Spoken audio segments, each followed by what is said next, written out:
Hi friends.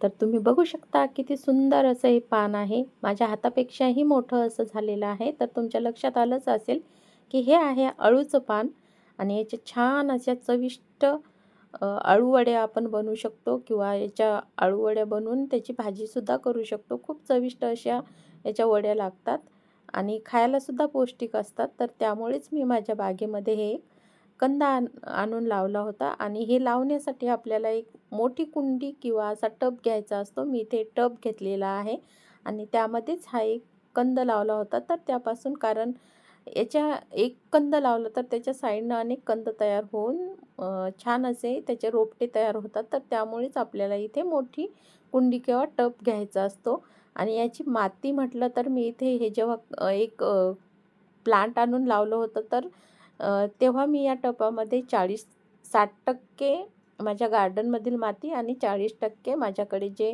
गांडूळ खत आहे त्याचा उपयोग घेतलेला आहे. आणि हो, याला लावल्याच्या नंतर आपल्याला याची माती कोरडी होऊ द्यायची नसते, म्हणजे असा ओलसरपणा या मातीमध्ये असला पाहिजे.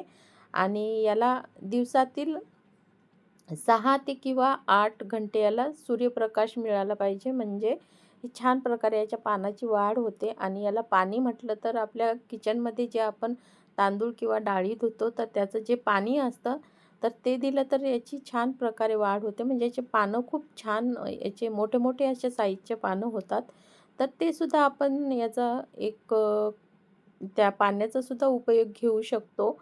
तर इथे मी हे एकच छोटंसं रोपटं आणलं होतं तर तेच लावलं होतं. तर त्यापासून बघू शकता याच्या साईडने छोटे छोटे असे प्लांट येत आहेत.